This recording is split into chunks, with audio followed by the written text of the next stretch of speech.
Badéry. Monsieur le maire, chers collègues, le rapport d'orientation budgétaire présenté aujourd'hui s'inscrit dans un contexte national d'une grande instabilité, comme l'a rappelé notre collègue Florent Disneuf. À Lille, grâce à la bonne gestion budgétaire et financière des années passées, nous pouvons encore tenir le cap que nous nous sommes fixés. Des services publics de proximité forts pour protéger les Lillois à travers les incertitudes, ainsi que la poursuite d'investissements ambitieux pour accélérer la transition écologique. Cette année encore, nos choix financiers et budgétaires s'inscrivent dans cette perspective. Le contexte national fragilise les communes. Premièrement, parce que l'État poursuit la trajectoire désormais bien installée à nos dépens. Depuis plusieurs années, il transfère de nouvelles compétences aux collectivités, sans compensation à la hauteur. Par exemple, notre collègue Camille Stevenard attend encore la compensation promise par l'État concernant l'entrée en vigueur du service public de la petite enfance au 1er janvier dernier. Deuxièmement, parce que l'État s'est mis en tête de faire contribuer les collectivités au redressement de ses finances. Le gouvernement avait annoncé 5 milliards, mais tous les observateurs attentifs et sincères, particulièrement parmi nos sénateurs, cher Audrey Linkenheld, qui prédisent plutôt 7 voire 8 milliards de moins. Et je veux le redire, ces économies que l'État nous impose, il le fait alors même que les collectivités locales n'ont pris qu'une part infime dans le déficit public total, comme l'a rappelé d'ailleurs la Cour des comptes. Alors même que les collectivités subissent le ralentissement des recettes de fonctionnement, lié en grande partie à la dégradation de la conjoncture économique. Alors même que les collectivités ont démontré qu'elles maîtrisaient la croissance de leurs dépenses de fonctionnement, malgré les charges imposées à elles par l'État, par l'augmentation, par exemple, des cotisations retraite. Alors même que les collectivités soutiennent à plus grosse partie des investissements publics.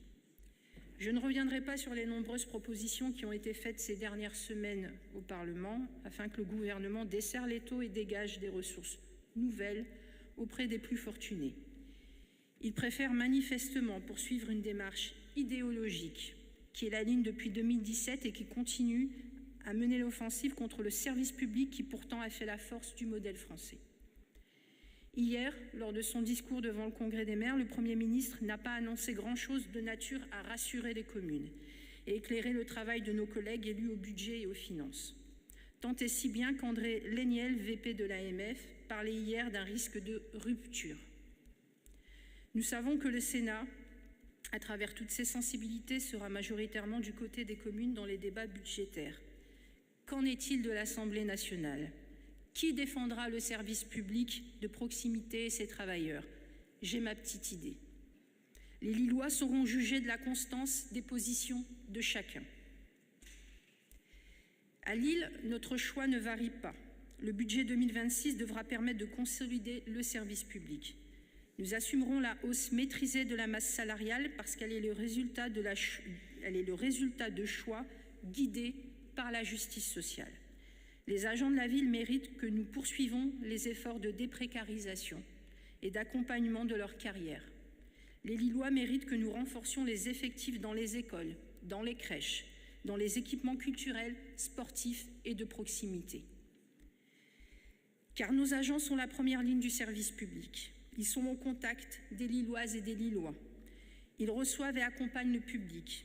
Ils portent les projets qui visent à soutenir, protéger nos concitoyens. Ils construisent à nos côtés les conditions du mieux vivre à Lille. Et les besoins sont énormes.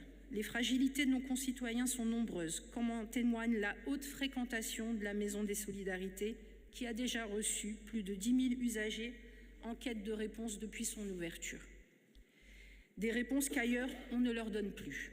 Car l'offensive politique contre le service public est avant tout une offensive contre le service au public.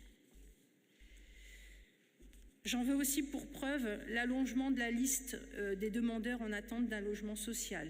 Et je n'oublie pas non plus les difficultés des Français, des Lillois, quant à l'accès au parc locatif privé.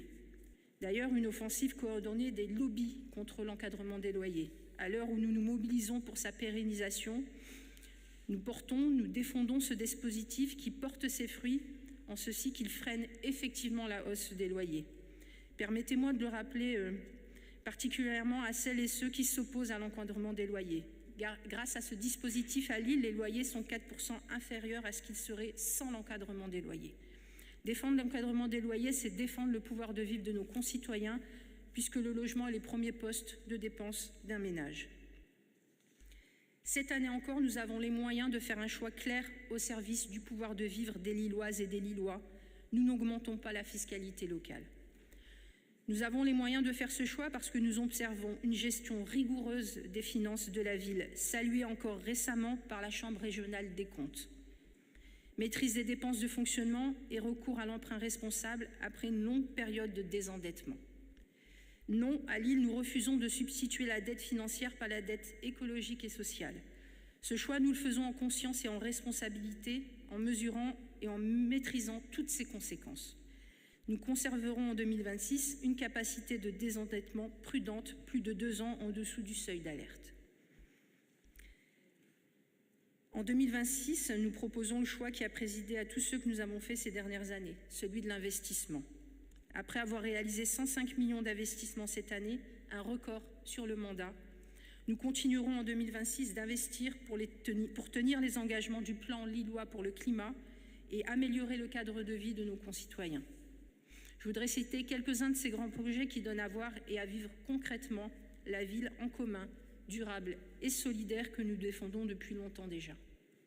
La poursuite des travaux de la future école Florian Moulin-Pergot à Lille Sud dans le quartier, c'était la dernière école à ne pas avoir bénéficié d'une rénovation d'ampleur. Nous y travaillons avec les parents d'élèves et les riverains du secteur Abélard. La modernisation de nos équipements sportifs et culturels. Nous poursuivons les travaux du gymnase Saint-Sauveur, comme sur les piscines Camille Muffat et FIV LM, qui sont très attendues par les habitants, les écoles et les clubs. La poursuite des métamorphoses paysagères et de l'apaisement de notre voirie partout à Lille pour une ville toujours plus végétalisée, toujours plus durable et toujours plus agréable est évidemment pour une ville à hauteur d'enfant. Je pense notamment à la place du Maréchal Leclerc ou au secteur du rond-point de la Solidarité. Des rénovations énergétiques du patrimoine municipal ainsi que la modernisation de l'éclairage public pour améliorer la sécurité dans la ville et continuer de faire des économies d'énergie. Je veux rappeler d'ailleurs qu'en lien avec le plan lillois pour le climat, notre ambition en matière de rénovation et de sobriété a permis de faire des économies budgétaires sur les fluides et participe de notre bonne gestion budgétaire. La poursuite du renouvellement urbain dans nos quartiers, particulièrement à Concorde et dans la pointe des Bois Blancs, la réhabilitation des logements sociaux, la construction de nouveaux équipements tels qu'un nouveau groupe scolaire et une médiathèque au Faubourg, un nouvel espace pour le centre social au Bois Blanc sont des chantiers au long cours qui n'ont d'autre intérêt que celui d'améliorer concrètement la vie des familles. La poursuite de la rénovation du musée d'histoire naturelle, c'est un chantier d'ampleur au long cours, un chantier essentiel au renouvellement et au renforcement de nos politiques éducatives et culturelles pour la diffusion de la culture scientifique. C'est d'une importance capitale dans le monde où nous vivons. Ces investissements, nous les revendiquons comme des choix politiques structurants qui préparent la ville aux grands défis, sans hypothéquer nos moyens d'y répondre demain, afin que chacune, chacun puisse vivre mieux à Lille. Maintenir le cap et investir pour l'avenir. Dans ce contexte incertain pour la fin de ce mandat, notre majorité choisit donc la fidélité à ses valeurs. Nous choisissons l'humain, la solidarité, la transition écologique, le service public. C'est ce que reflète le rapport d'orientation budgétaire présenté par notre collègue Florent Disneuf. Permettez-moi d'avoir un mot pour l'ensemble des collègues de notre majorité et des services de la ville qui, collectivement, ont abattu un travail acharné ces 5 dernières années. Nous avons concrétisé tous nos engagements au service des Lillois, malgré les obstacles nombreux qui se sont posés face à nous. Nous avons refusé la résignation dans un contexte international et national qui aurait pu nous y enfermer. Nous sommes allés au contact des espoirs et des craintes des habitants. Nous avons porté des transformations visibles dans la ville. Nous avons remporté des prix, nous avons reçu des récompenses. Nous sommes allés chercher des ressources au niveau européen.